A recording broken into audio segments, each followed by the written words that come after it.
Hello friends, welcome to Sweety Foodie channel. இன்றைக்கி நம்ம சேனலில் முருங்கைக்கீரை பொரியல் எப்படி பண்ணலாம் தாங்க பார்க்க போகிறோம். முருங்கைக்கீரை பொரியல் நார்மலாகவே சின்ன பசங்கள்லேருந்து யாருமே ஒழுங்காக சாப்பிடவே மாட்டாங்க. இந்த மாதிரி ஒரு தடவை செஞ்சு கொடுங்க, கண்டிப்பாக நல்லா விரும்பி டேஸ்ட்டாக சாப்பிடுவாங்க. வாங்க இது எப்படி பண்ணலான்னு பார்க்கலாம். இந்த கீரை பொரியல் செய்கிறதுக்கு ஒரு கடாயில் நான் ஒரு கைப்பிடி அளவுக்கு வேர்க்கடலை எடுத்துக்கிறேங்க.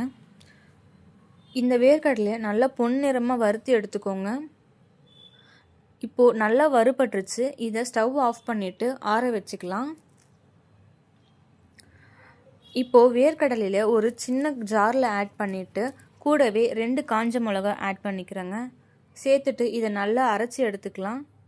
வேர்க்கடலையை நல்லா பவுடராக அரைக்காமல் கொரப்பாக அரைச்சிக்கோங்க. இப்போது அதே பேனில் நான் 2 டீஸ்பூன் அளவுக்கு ஆயில் சேர்த்துக்கிறேங்க. இதில் 1/4 டீஸ்பூன் அளவுக்கு கடுகு, 1/4 டீஸ்பூன் அளவுக்கு உளுந்து சேர்த்துக்கோங்க. இப்போது கடுகுலாம் நல்லா பொரிஞ்சு வரட்டும். கடுகுலாம் நல்லா வெடித்ததுக்கு அப்புறமா இதில் பூண்டு சேர்த்துக்கோங்க. ஒரு 4லேருந்து 5 பல்லு பூண்டு சேர்த்துக்கோங்க. பூண்டு சேர்க்குறனால நல்ல வாசனையாகவும் டேஸ்ட்டாகவும் இருக்கும் நமக்கு. இதை நல்லா வதக்கிக்கோங்க. இதில் நான் ஒரு வெங்காயம் கட் பண்ணி வச்சுருக்கேங்க. பெரிய வெங்காயமாக கட் பண்ணிவிட்டு இது கூட சேர்த்துக்கோங்க. சேர்த்துட்டு வெங்காயம் நல்லா வதங்கணும், அந்தளவுக்கு கிளறி விட்டுக்கோங்க. வெங்காயம்லாம் இப்போது நல்லா வதங்கிருச்சுங்க. இதில் நான் 3 காஞ்ச மிளகா சேர்த்துக்கிறேங்க. நீங்கள் காரம் எவ்வளோ சாப்பிடுவீங்களோ அதுக்கேற்ற மாதிரி சேர்த்துக்கோங்க.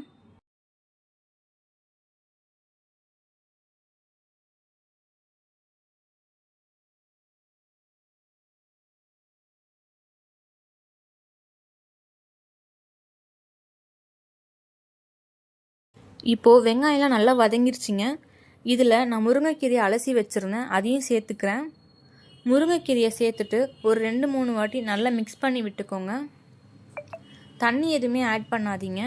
இதை அப்படியே நம்ம எண்ணெயிலே வதக்கி விடுங்க. கீரையை பொறுத்த வரைக்குமே நம்ம எவ்வளோ தான் நிறைய சேர்த்தாலுமே அது நம்ம நல்லா வதங்கி வரும்போது ரொம்ப கம்மியாக தாங்க நமக்கு கிடைக்கும். நீங்கள் உப்பு எதுவுமே இப்போ சேர்த்துக்காதீங்க. இது நல்லா வதங்கி கம்மியாக வரும். அப்போ அந்த அளவுக்கு ஏற்ற மாதிரி நம்ம உப்பு சேர்த்துக்கலாம். கீரை இப்போது பாதி அளவுக்கு வெந்திருக்கு. இந்த ஸ்டேஜில் நம்ம உப்பு சேர்த்துக்கலாம். உப்பு சேர்த்துட்டு நல்லா வதக்கி விட்டுக்கோங்க. இது கூடவே நம்ம 1 டம்ளர் அளவுக்கு தண்ணி ஆட் பண்ணி நல்லா வேக வச்சு எடுத்துக்கலாம். இப்போ பார்த்தீங்கன்னா தண்ணிலாம் நல்லா வற்றிட்டு கீரையும் நல்லா வெந்து வந்திருக்கு. இதை இன்னும் கொஞ்சம் கூட நல்லா வதக்கி விட்டுக்கோங்க. தண்ணி எல்லாம் நல்லா வற்றினதுக்கப்புறமா நம்ம அரைச்சி வச்சுருந்த வேர்க்கடலை பொடியை சேர்த்துக்கலாம் இது கூட.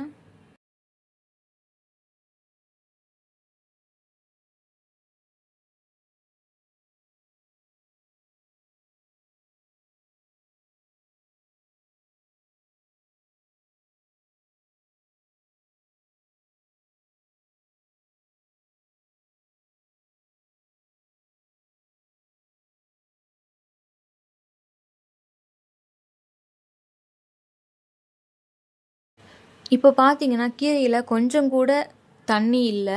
இந்த ஸ்டேஜில் நம்ம அரைச்சி வச்சுருந்த வேர்க்கடலையும் காஞ்ச மிளகா அந்த பொடியை இது கூட சேர்த்துக்கோங்க.